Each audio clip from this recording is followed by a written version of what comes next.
That was an ass kicking. Welcome to Bleav in Panthers here on Bleav Podcast Networks, brought to you by the fun folks at FanDuel. Desmond Johnson in the house with the all-time Panthers leading rusher, Jonathan Stewart. And yeah, man, I was I was going through my notes. I was trying to figure out how I wanted to start this out.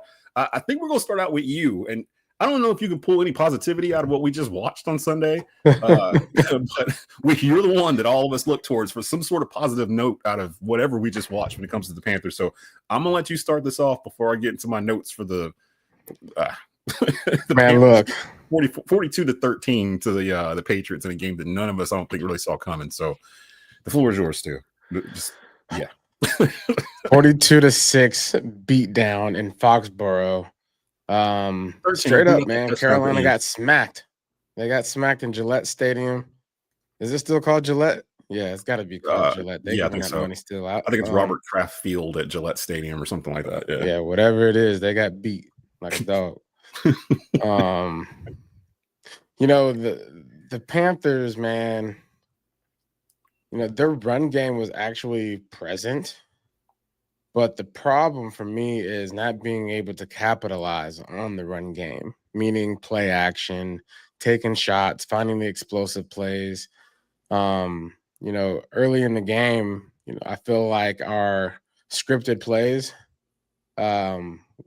we excelled in our scripted plays. But when it came to, you know, middle of the field, you know, getting into the Patriots territory, we oftentimes stalled on offense. And you know, there was a 3rd and 10 there where we decided to run the ball. And we ended up, you know, kicking the field goal. That had me leaving I scratched my head on that one. And obviously that was the beginning of, in my mind, the rest of the game and what we watched on TV. We played not to lose. I've been in situations where I've been on teams where it felt that way offensively, defensively watching. You know, they were playing. You know, the defense was put in bad situations to begin with. You know, you have the special teams unit with the coverage and punt that didn't go well. You have one return for a touchdown. Marcus Jones is going to be a player of the week. If not, something's wrong because Marcus Jones, you know, he made a name for himself. If nobody knew him, I know him now. Yeah, I know. I literally wrote, "Who is Marcus Jones?" in my in my notes. Marcus Jones, who? Marcus Jones, who? Marcus Jones, Mike Jones. Like, you know, you can't let a crowd like Foxborough get fed early. And when you give up an 87-yard punt return in the first quarter, that's basically handing the fans a microphone saying, sing all day if you want to. All right. Have a party. Have a party. We're here to watch you guys party. So the special teams definitely put the Patriots in great position. Whenever you score on special teams, it's a big deal. If you score on defense, it's a big deal. As you saw last week, the Panthers were able to score on defense. That was a big deal. It's just a momentum shift. And then you follow that up with a second punt return that puts the Patriots in great field position, short field, easy score opportunities. And that's where things just got out of hand. Because when you start playing from behind, you have to go into your offensive bag as a coordinator, right? And unfortunately, we have to have our playmakers make plays. You know, Bryce not being able to connect on some throws really put us in a hole. And you know, the coaches coach. I know people are going to be, you know, yelling for heads, for answers of why this happened and who's going to pay the piper for this showing. But players play and coaches coach, and players did not play well today. We didn't tackle on offense. We didn't tackle on defense. We didn't tackle on special teams. The fundamental things such as playing tough football, we didn't do that. The run, you know, Chuba Hubbard was a bright spot. when he was, when his number was called. T-Mac, he had some bright moments here. Tommy Tremble had some bright moments, but we can't just have bright moments. We have to have what we call complete, clean football, and we didn't have that today. Yeah. The very first thing I wrote down in my notes was, who the hell is Marcus Jones? 2 punt returns, 148 yards, 1 TD return. That was before halftime. And that ultimately flipped the game. It felt like we were Atlanta last week and they were us. Like we didn't turn the ball over or anything like that. I don't believe we had any turnovers today. But it felt like we couldn't get out of our own way in terms of, it didn't feel like the Patriots were doing anything in particular that was bothering us. Although I will say their secondary played very well today. And I don't know if it's because of who we had out there at wide receiver, or them getting Gonzalez back at cornerback, which was huge because he was on Ted all day. But I learned from watching this game, the number one question that came into my mind right around halftime, and the announcer started talking about it too. We've got to figure out what's up with Xavier Legette in terms of what is he going to be going forward. Because if it's just Ted McMillan that's going to be our number one dude and the guy that everyone on defense is going to target, today kind of showed that even the run-of-the-mill defenses can kind of shut Carolina's offense down once they see what they're trying to do. And then I wrote down the Panthers' offense. It felt like it went vanilla after that first scoring drive. They started doing stuff, you just talked on it, where there was 2 plays where they handed off on a draw to Rico Dowdle, almost like a 3rd and 10, one was a 3rd and 15, like deep in our own territory, and it got stuffed like at the line or whatever. And I'm yelling at the TV. I'm like, why are we running draw plays on 3rd and 15? It reminded me of the John Fox era.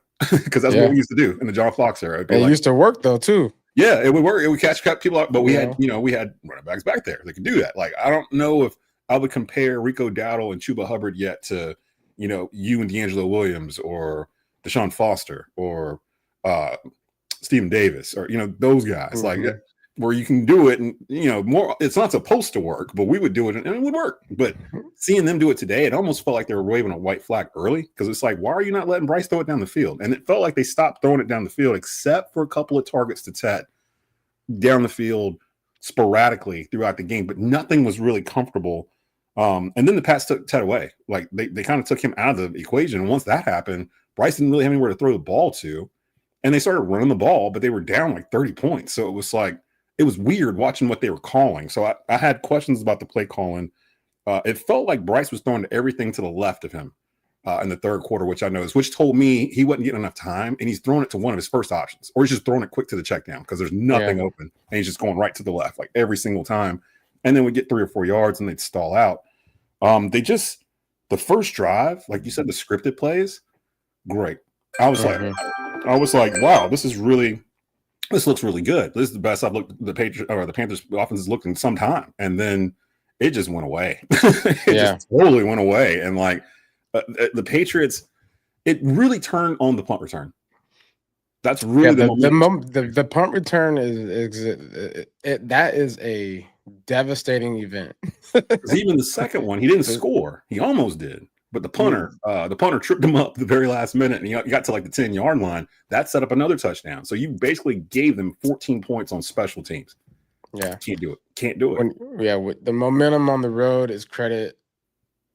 It's the punt return. You're on the road. You're still figuring out your identity as a team. It's a death sentence when you have a defensive touchdown or a special teams touchdown on you, and then bad field position for your defense, right? Like that's just you can't win with that. You get 0 favors on the road as it is.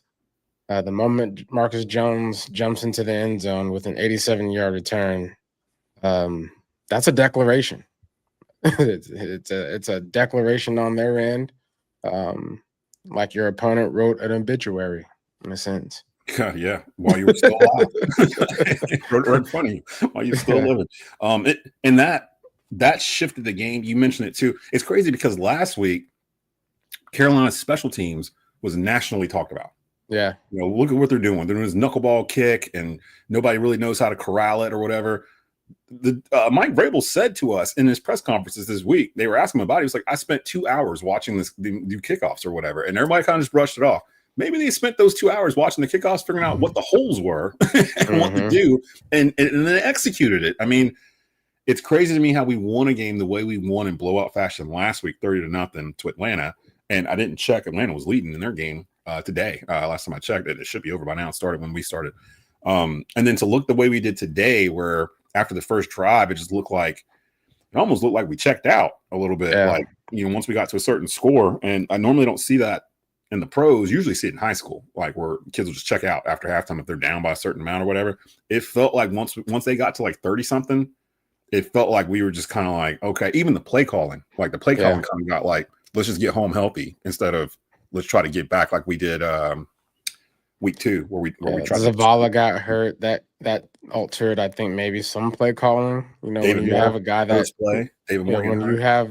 goes down offensively, it does alter, certain things that you feel comfortable doing as an OC. But I mean, man, 40, how many points they score? 42? 42, 13. 42 points scored unanswered after Carolina's first drive. Well, we scored when Dalton finally came in the fourth, they finally scored a touchdown in the fourth quarter. But like, I'm just saying, as far as like after our first score, they went 42 points unanswered. Right. Yeah. You know what I'm saying? That's complete domination. It's a little bit of systematic failure. On the road, you can't let that type of thing slide quietly. So I expect the coaching staff to really, put their claws into something, because you got to shake some things up as you go into this week, as far as what your expectations are on offense, defense, and special teams. Coming off of a 30-0 division opponent win and complete domination, it is night and day different when I put on that game today. It was a throwaway game. Like, I don't even want to look at the tape. Like, it just. And I've been there, man. I've been in situations where we played the Titans one year. I think it might have been Cam's second year in the league. They beat the draws. I remember. I remember sitting there. And I remember that game, and I remember I don't even really think I watched the film, to be honest, because you take those types of whippings and you're upset, right? I'm pretty sure the team is upset. Players are, embarrassed or whatnot, coming off of a great week of, feeling good about yourself, playing the Falcons and having somewhat, having a complete game, and then going on an away trip and basically wanting to learn how to stack wins. We got to learn how to stack, and we lost an opportunity to do so today. I mean, Drake May, boy, you talk about. But I mean, he had all day. He didn't have any. There was no pass rush today, like at all. Like, we couldn't even get near him to make him go fast. Drake May grew up a Panthers fan. I know. He played in Charlotte. He played in Charlotte. Now he's out here torching folks in New England. Did you see he did the Superman when he ran in for the touchdown? The Superman, like Cam, like, oh man. I was like, oh man. He probably was dreaming about that all his life. Man, one day I'm gonna be able to be like Cam. I'm gonna be able to do a Superman too. I'm gonna do it on the Panthers. Like, I'm gonna wait till he did it. I was like, oh no, Drake, no. That hurt. It did hurt.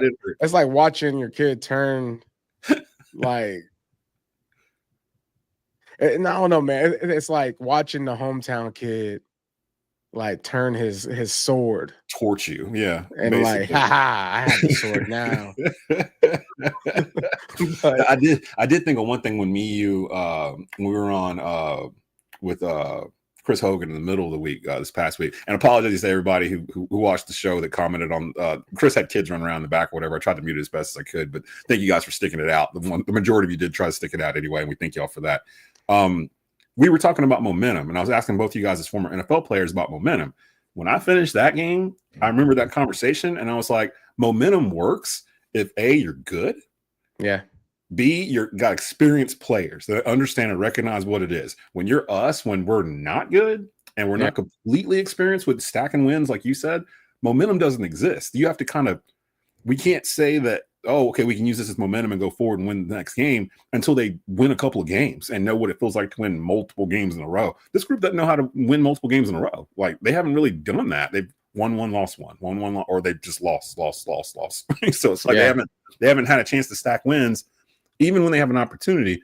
The Patriots were probably looking at last week and seeing how everybody was talking about Carolina and thinking, we get paid to do this too. And when you're coming up here, like, let's make a statement game for ourselves so everybody can talk about us and our special teams next week instead of the Carolina Panthers.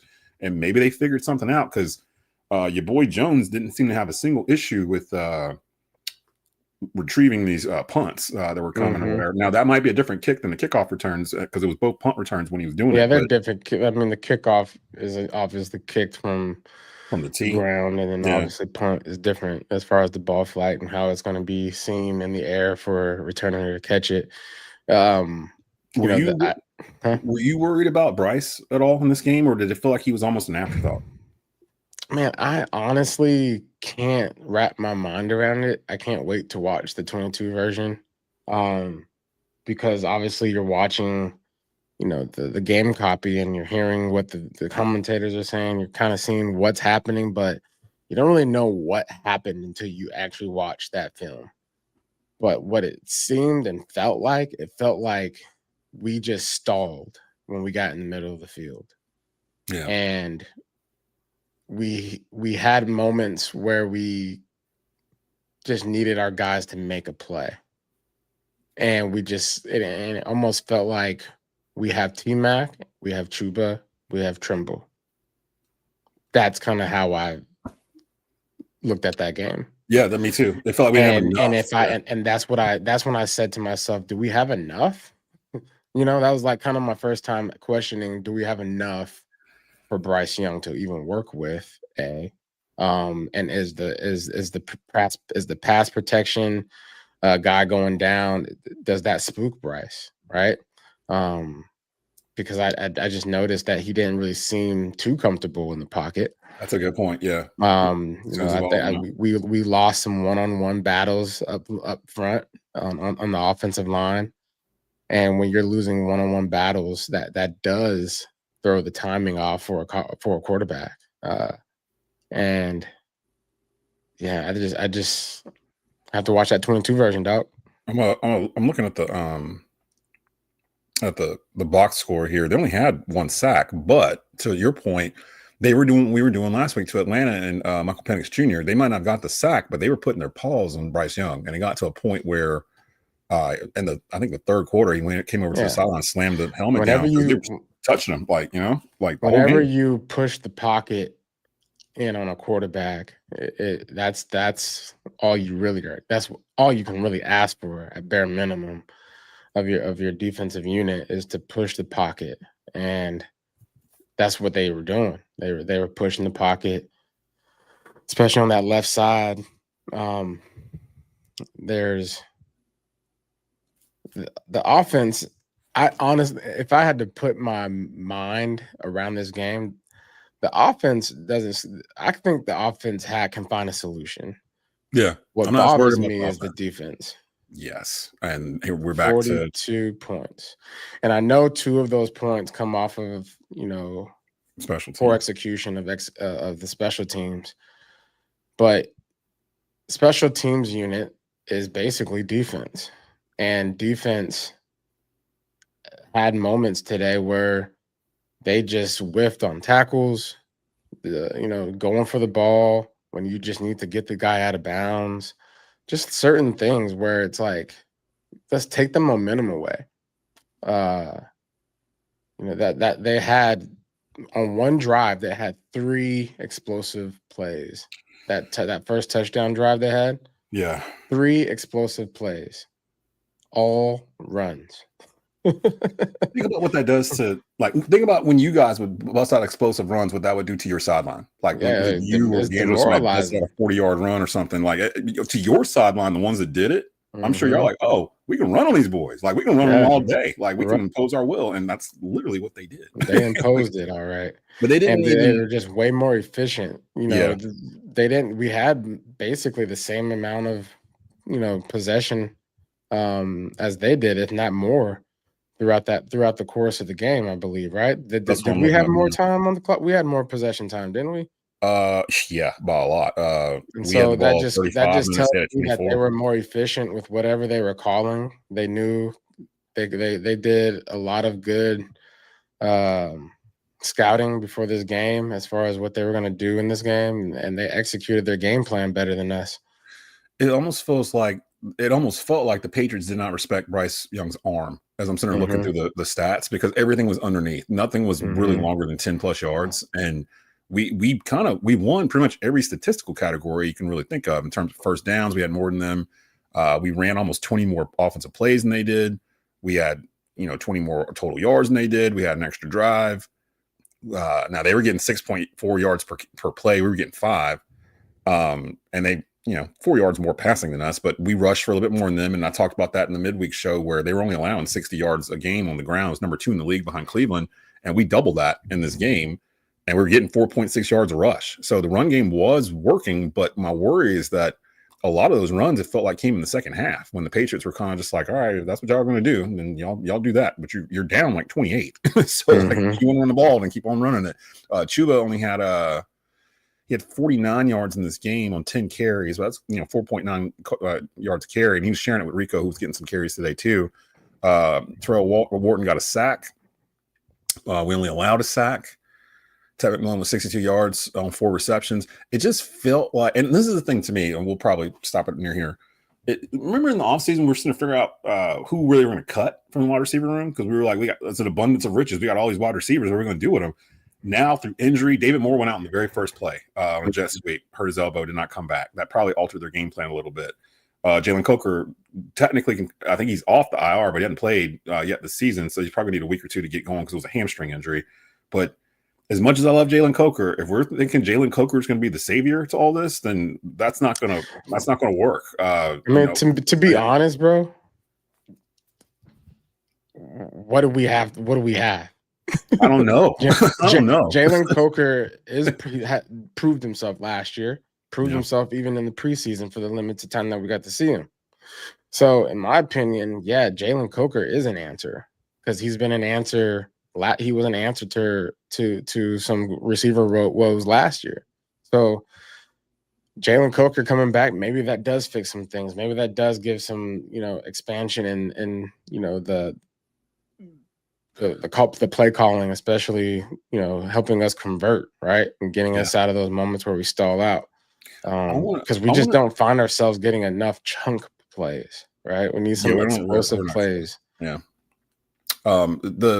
I wrote, special teams killing us today. Trevor Etienne is not working at punt returner. Activate Horn. I don't know why Jimmy Horn has not been activated at all this season. I thought he might be with some injuries at wide receiver, and then they ended up making him inactive like really late. But Trevor Etienne on these kickoffs, and yes, it's the kickoff. It's all weird to begin with, but he's pretty much getting to the 25. Like, it's like, as soon as he gets it, like, he's going to get to the 25, and he falls down a lot. I don't know why, but like, he slips and slides and falls and stuff. Now, he got some runs in the fourth quarter when they were playing against the Patriots' second string defense, and he came in for Chuba and Rico and started running the ball a little bit. That's garbage time. Like, his main role in this team has been special teams and positioning. I don't think he's broke a run yet. Now, again, it is the new NFL kickoff, and it's very hard to do that. Although New England did it to us.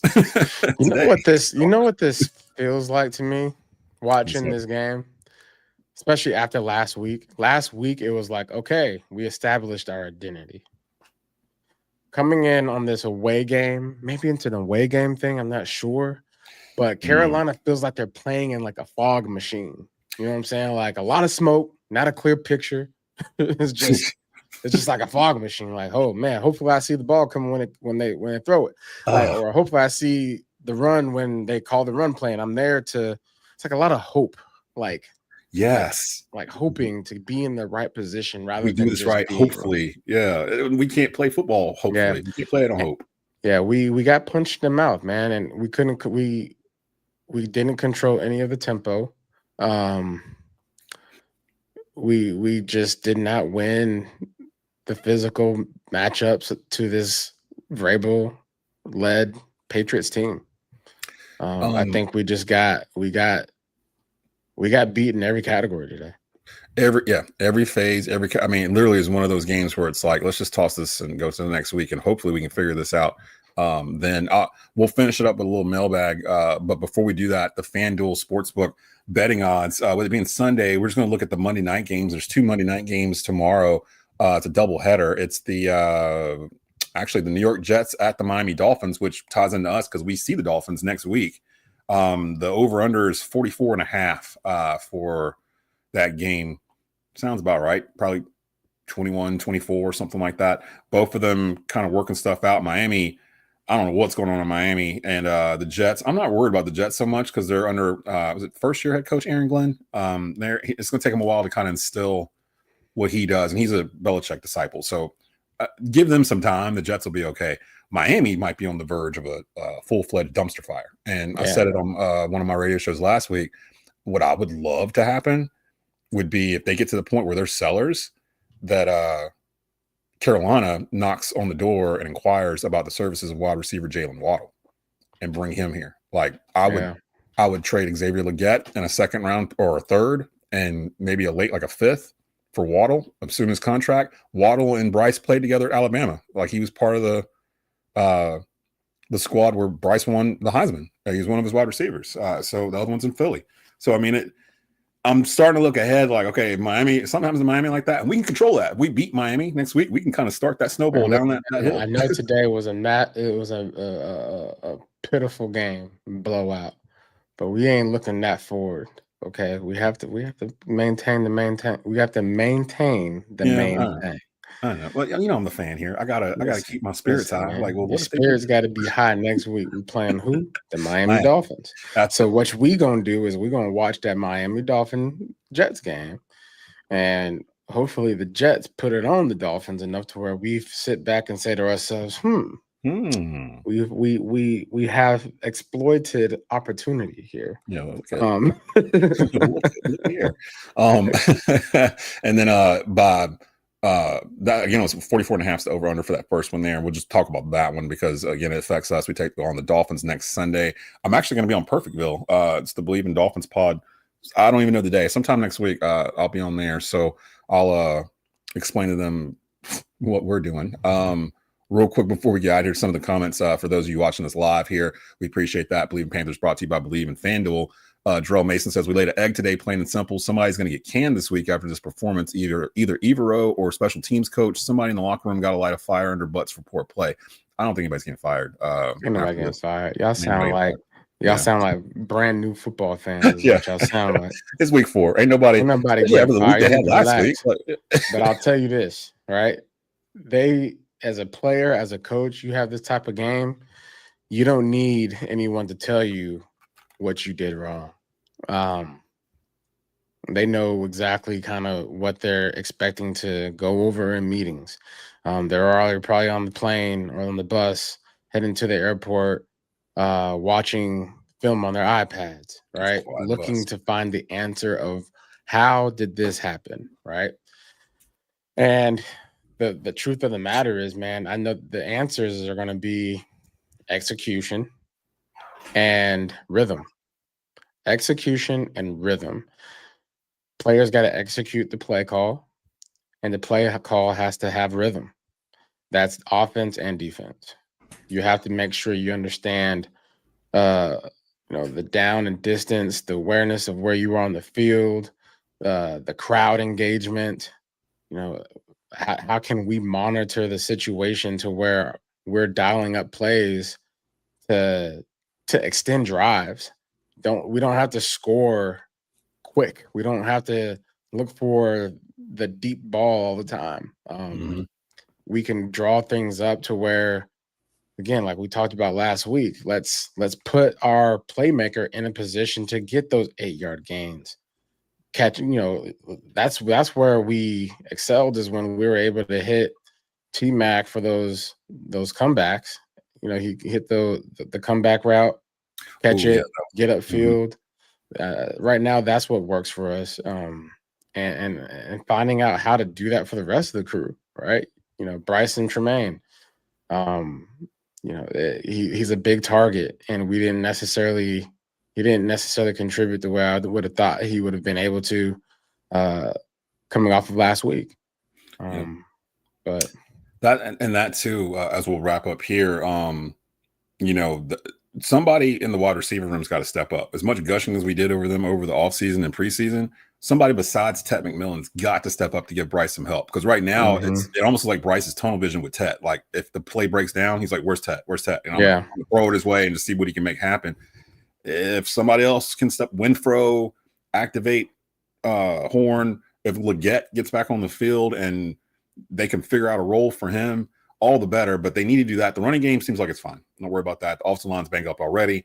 Tony Salazar says, what's your thoughts on running the ball in 3rd and long and not opposing territory? Would you make those calls? We addressed that earlier in the show. No. Yeah. No, I would have wanted to be absolutely just be more aggressive. Yeah. On 3rd and 10, you're on the road. People count you out already. Like, that was like a moment where you're thinking to yourself, okay, we're good enough to kick this field goal, because on the next drive, when the rhythm is right, we'll be able to dial these plays up. That didn't go in our favor, I think, for what we're trying to build as far as a culture of attacking, being physical, punch the guy first in the face. And I know that was a run play. Hindsight, if they would have converted, we wouldn't be talking about it, right? Right. And so obviously he saw something that he believed in, and the players just didn't execute. So again, it boils down to rhythm and execution. And I'll end it with this one. Comment from Set42 says, "What's y'all's thoughts on Dave not being prepared and also being scared of playing players?" I don't think it was a matter of them not being prepared. Again, the game changed on a special teams touchdown. And then you got to be able to. This is the thing. I think we just figured it out, and we'll get out of here. When you have an identity, Desmond, you get punched in the mouth. When you have an identity, you know who you are to the core, you have a counterattack no matter what. And usually that counterattack works or it doesn't. Right? Yep. And when it doesn't work, you at least die by that counterattack, right? Or you live fighting that counter and with that counter. But we didn't necessarily have anything to respond with, because I almost feel like we are still figuring out that identity. We're trying to figure out what our counter attack would be. Yes. Okay, like last week we felt that against the Atlanta Falcons. Okay, we fumbled a punt return. Defense makes a stand.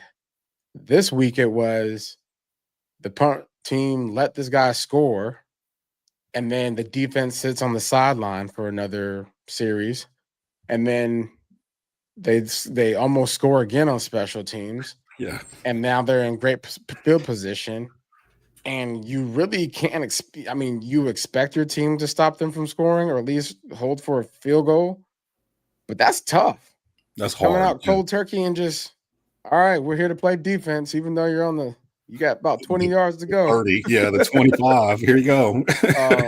So it's tough, right? You get yourself in a hole, but what do you do when you're in that hole? What kind of shovel are you using? Do you got a big enough shovel? How many guys got a shovel? Are you willing to dig out of this hole? And I feel like some of the guys, no matter what team you're on, all 52 guys, all 51 guys are not 53 guys. All 53 guys aren't necessarily diggers. Right. They are here just to collect their check. They're here to stay safe. They're here because they're here to enjoy the ride. There's only a few guys that are willing to put a shovel in the ground. And I think we're having to watch this real time as far as seeing certain guys that aren't putting shovels in the ground. It's bad business. Yeah. And again, for Panther fans, it wasn't like we were getting beat on huge explosive play, like huge plays, like all like breakdowns and coverage and stuff like that. It kind of reminded me of a Bill Belichick Patriots blowout where it was just kind of death by a thousand cuts. Like It just kept going. Death by Kept going. 1,000 cuts. Yeah, that's We how I felt. definitely got 1,000 cuts today, and it just eventually just hurt too much. It was a Yeah, little too painful. we had It's to like them tap out. paper cuts around Paper your cuts hurt, yo. Yeah, mouth. or Yeah, put them or right here. Like, you ever get them like in yeah, the right here. Yeah, yeah, like that's how I felt like today. We mhm. had a paper cut in between our index and our ring finger. So we'll be back midweek for our preview for Panthers and Dolphins. Again, I'll be on Perfectville, which is the Dolphins, Bleav Dolphin pod, sometime this week too. So you get it both ways there. We'll preview that game. We'll talk about injury report because we had some injuries in this game and right before as well. So we'll get you caught up on all that as well. And we'll just get you ready for next week because really the only thing you can do is what the Panthers are about to do, which is basically take this tape, toss it in the trash. Hey, we laid an egg, guys. We laid an egg. Let's go out here next week and make sure we don't do that again. Like let's try to do that. So for Jonathan Stewart, for Bleav, for FanDuel, this is Desmond Johnson. You've been watching and listening to the Bleav and Panthers podcast here on Bleav Podcast Networks. We'll see you midweek next week. Keep at it.